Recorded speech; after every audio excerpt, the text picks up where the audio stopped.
I've talked to a lot of actors over the past few weeks, and many of them seem to have a similar problem that I would like to address today. I'm going to call it the Plateau Puzzle. That's all happening today on this episode of Casting Actors Cast. Welcome to Casting Actors Cast. It's the podcast for actors in the business of show. Here is your host, Jeffrey Dreisbach. Well, hello and welcome to this episode of Casting Actors Cast. I'm Jeffrey Dreisbach, casting director with McCorkle Casting in New York, and Casting Actors Cast is a show for actors from a casting director. I'm doing my absolute best in providing hands-on, learn by doing information for you, the professional actor or the student actor looking to going into the profession. So welcome to this episode. I'm so glad that you're here. I want to take this moment of the podcast to thank you very much for tuning in. We're reaching all kinds of new numbers every day, and I couldn't be more grateful. And Casting Actors Cast is here for you. And you know, it's really driven by questions that you have. So I would ask that you go to castingactorscast, all one word, .com. Oh, by the way, I'm updating my website, so that should be ready by the time you get this podcast, by the time you're hearing this podcast. So I encourage you to check out the new website. Let me know what you think. But also, that's a place where you can submit some questions. Give me some ideas about which direction you would like the show to go in. I love feedback. I love from hearing people, their comments from all over the world. It's been really, really quite exciting. And by the way, if you are listening on Apple, iTunes, for example, please do yourself, do me a favor, not yourself. Do me a favor, would you please, and give me a like or a review. I'm really trying to get the numbers up so that other people, other actors, other performers like yourself can find out about this podcast. So thank you very much. That's all for the shameless promotional announcement. That's it. So today I'm calling the Plateau Puzzle. And what's happening in my mind and in reality when I'm talking to other people is that there are actors out there who feel like they've reached a certain level and nothing is really happening with their career. Could that be you? Could you be one of those people? If that's the case, I want to address that today. I want to address where you are in your career and how to give yourself an adequate assessment about what direction your career might need to go in. And I'm going to break it down into three distinct categories first, and then I'm going to provide some hands-on solutions that I think you might find useful. So that's what we're calling the Plateau Puzzle today. The first plateau, I think, that is quite apparent, especially on those colleges and universities that I've been visiting over the past several years. I go out and do workshops, and I love teaching. It's kind of like the fun thing for me to do. But invariably, I get the same questions. What do I do immediately after school is over? What's the best thing for me to do? What are the choices that are available to me once I've completed my college training in acting or in theater? And that's a great question, because I think the plateau that I see college students reaching just about the time they're graduating is what I call the freak out. It's like the, oh my gods, what do I do now? I'm frozen because I'm not sure what my next step is going to be. And I want to address that in particular because from my point of view, I think the reality of the college environment needs to be addressed. And what I love about college training in general is that you get to work really intensely. You get to work with your fellow classmates who are basically, not all, but basically in the same boat, trying to develop their craft to the best of their ability to become creative artists in their own right. But also there's that college professor or professors that you're working with that you admire and you feel like you're learning something from. And it's kind of what I call mentor worship in a way, because those college professors are providing a parental kind of experience as well as teaching you their experience and their technique for the best kind of acting to take place. Plus, you're working with directors. And so this whole kind of what I call the bubble is really, it's a great time, right? I mean, it really is a wonderful time to learn. It really is an excellent opportunity for you to embrace a new career option for yourself in terms of turning from a student into actor. And many times, colleges will take their graduating class to showcases either in New York, Los Angeles, or Chicago. And that can be a really exciting time as well, because that's what I call the debutante's ball. That's when you get introduced to industry. But the other thing that happens is this complete, almost meltdown freak out about leaving the nest, about breaking the bubble, about leaving your fellow actors that have been together for a period of time and now going out on your own. And that is a genuine thing. That is a genuine freak out. And I identify with that. But in a way, I also view that as a plateau. It's like you've reached a certain level and now you can either go to grad school or if you are in grad school and you've got your master's degree, you might want to kind of address your freak out in a different way. And I'll have some solutions for you in that. But I first want to identify what I call the plateau puzzle. And that's one plateau that I see a lot of young actors experiencing. And I'm going to address what you can do about it in just a moment. But now let's talk about a second group of actors that I spend time talking with. And this happens quite frequently now. I'll get an email or a phone call from an actor that I might have taught. Usually it's about 2 years have gone by. And that's another plateau. For example, I'll just make up a scenario, but let me tell you that this scenario I'm about to share with you is pretty universal, and I've experienced this multiple times. And that is, I get a call or an email from an actor, and the email and the call is more along the lines of, okay, my agent just dropped me since I got picked up when I was in college, right out of showcase, and now the agent doesn't really want to work with me anymore. Now I'm stuck in the city. I'm doing a money gig just to survive, and I'm not getting any auditions. And so now I'm sort of at this, plateau. Now that's a common thing. 2 years of struggling or 2 years of putting your best foot forward. Not that everybody has to struggle, but putting your best foot forward and maybe feeling like you're not benefiting classes that you're taking, all of the things that you're doing for your career somehow doesn't feel like it's got a payoff. And the payoff is ultimately, of course, being a working actor, I would hope.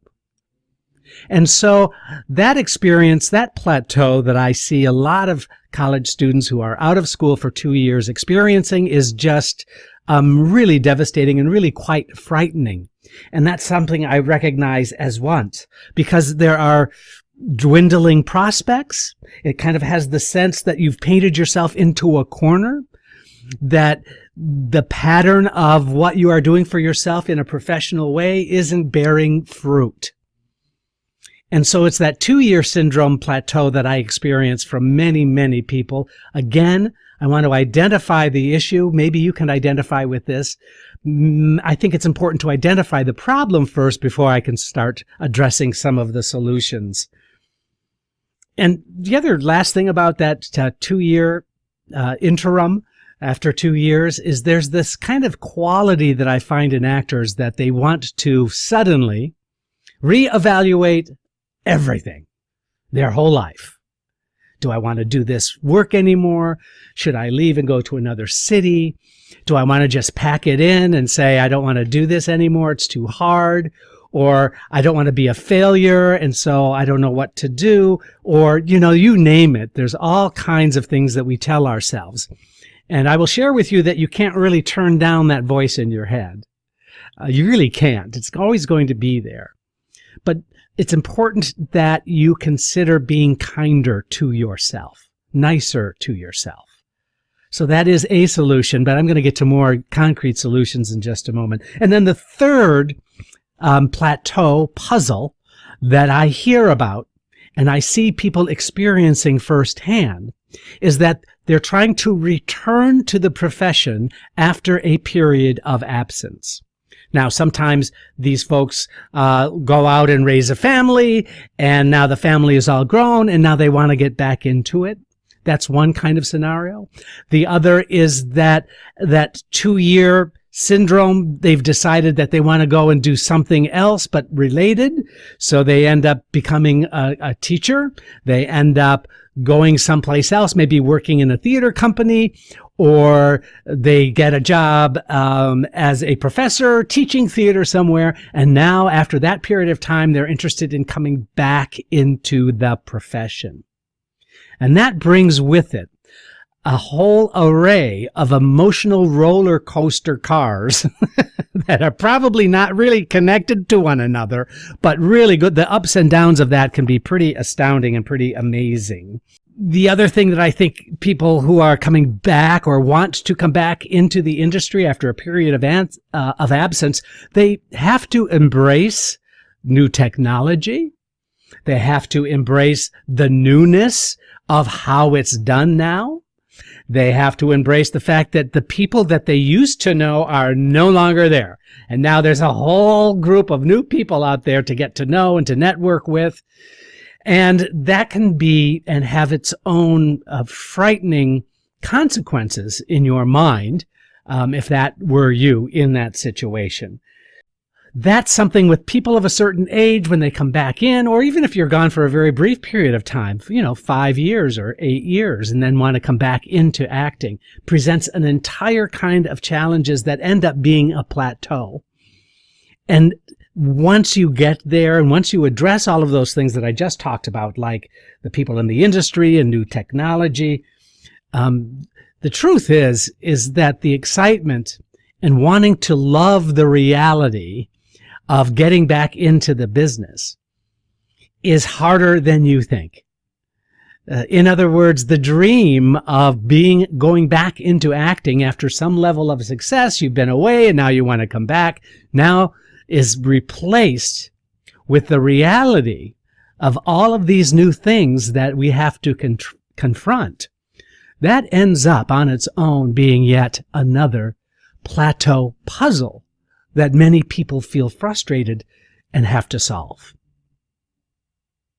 So let's address this. So what do you think are the logical ways in which you can address your plateau puzzle? Now listen, if you're not in a plateau puzzle, if things are going well for you, then great. But just like writer's block, the plateau puzzle for actors can be equally frightening. And you might not be experiencing that now, but there's I don't want to say there's a real good chance, but there is a chance that you might be experiencing some of these things that I've just talked about. Whether you're just coming out of college, whether you're 2 years into it, or whether you're coming back into acting after a period of time, that plateau puzzle is exactly what I think writer's block must be for a writer. So let's address a few things to consider. Number one, is this a good time to rebrand yourself? Now, I know. People have this thing about branding and the term branding. Sometimes people use it synonymously with it's another word for type. And that's not the way I address it. That's not the way I feel about it. And in fact, there are some podcasts I've done early on that you might want to check out about the branding. But it might be time to reconsider how you are being perceived in the industry now. Whether you have, for example, that 2-year syndrome. Maybe you've had 2 years of experience going out and auditioning. Maybe you've had an agent. You're plugging away and nothing is really quite happening for you. So rebranding for you might be to understand that there's an inside job that needs to be done equally as an outside job. And the inside job has to do with you thinking that you know just about everything there is to know about the business. but yet you're not getting any solutions in terms of getting job opportunities or getting people to recognize you. And so that frustration is something that I think needs to be addressed. Equally, I think it's important in terms of rebranding to take a look at the tangibles.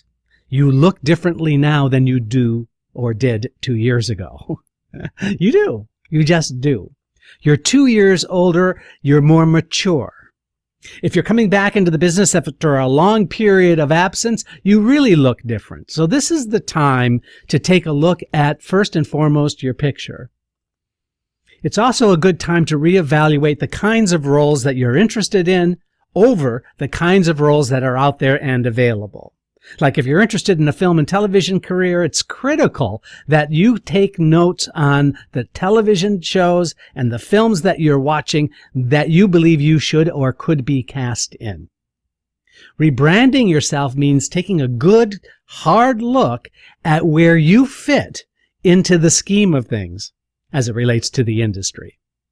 So that is through your picture.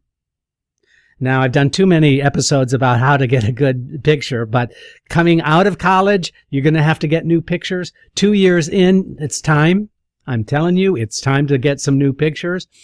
If you're coming back in after a long period of absence, then obviously it's time to get new pictures. So please keep that in mind. Please make that an important, first thing on the checklist. The second thing, of course, is your resume. Now, if you've been away for a long period of time, there are probably roles on your resume now that are not going to look great because you did them a while ago. This is another kind of cold, hard look through a different lens now. And the lens that you need to look through is, did that role or does that role on my resume reflect my castability now? You know what I mean by castability. Something that you would be cast in.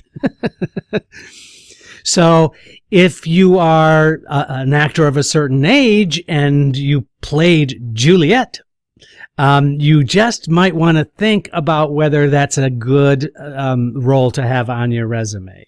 Now, it could be, right? It could be with a really exceptional director, or it could be an extremely well-known theater, or it could be you played Juliet in a film, and it was a really great role for you. But by and large, retooling your resume so it reflects your ability to be cast now is critically important. Because in today's market, in today's marketplace, there's no discrimination about age. Actors of every age are being sought after, but it's important that you show me where you fit into the scheme of things by updating your resume. So please do that. And finally, I would say it's important as you rebrand yourself to get training that matters. And what I mean by training, that is specific training that addresses the needs that you have for re-entering the business or rebranding yourself. So, for example, if you've been going out on doing a lot of regional theater, and maybe you've gotten a few jobs, but it's been 2 years now and it's been a struggle, maybe your dream of maybe thinking about more film and television work would mean that you take a film and television audition workshop. Something very specific that's going to help build your confidence, get you into that world a little more aggressively. So that's what I also mean by rebranding, getting training that matters. And then, of course, this is the hardest part, I think, for a lot of people, and that is what I call alternative options. Now, if it's not working out for you, if the effort to rebrand, if you find yourself feeling painted in a corner, if you're totally freaked out about just getting out of college, bursting that bubble, and pursuing a professional acting career, if that is just overwhelming, understand that you have the power to choose. The power of choice is a powerful thing, and you can choose all kinds of alternative options that certainly might benefit you in the long run, might appeal to your creative side, but also your practical side. And this is the time to really take a look at that by going into a related profession that's going to be equally satisfying for you. Now, I'm not telling you to give it up. I am telling you to rethink, retool. Perhaps going and teaching acting for a while is going to be really helpful for you. Because when you teach, it keeps you really, really honest. It also sort of fills that performance need. I know, I love teaching for that very reason. Perhaps you might want to consider being a resident actor in a theater company. Maybe there's a theater company in the middle of the country, or if you're from another country, maybe there's a different kind of town or city that has a professional theater company that you might be able to connect with. That would be a really great way of saying, you know what, I'm going to pull up some stakes, I'm going to plant them in a place that is going to be nurturing and helpful and make me feel better about myself, and then I will address coming back if and when I need to. And then there are those actors who, after a period of time, and they've painted themselves into a corner, and they just don't feel like they have the energy to embrace rebranding and retooling, because it can be exhausting. It does take a level of energy, and everything has a cost factor. But after all of that, maybe it's time for you to consider moving into a part of the industry that you still love, moving into an industry that you still love, but maybe in a different part of that industry. There are a lot of actors who really enjoy becoming talent representatives. I know that almost everybody who's interned at McCorkle Casting has acted and now wants to consider casting as a career alternative. And so there are all kinds of additional areas for you to be welcomed, to feel like you're a part of, and to still feel like your creative juices are flowing in the right way. That's today's episode called The Plateau Puzzle. Please write to me. Let me know if you've had any of these experiences and what you did about them. I'd love to hear. Go to castingactorscast.com. Let me say that again. Go to castingactorscast.com, and I'll see you and hear you on the next episode. Thank you so much. This is Casting Actors Cast. Casting Actors Cast is made possible with your support just by listening. Please like, share, and subscribe wherever you get your podcasts.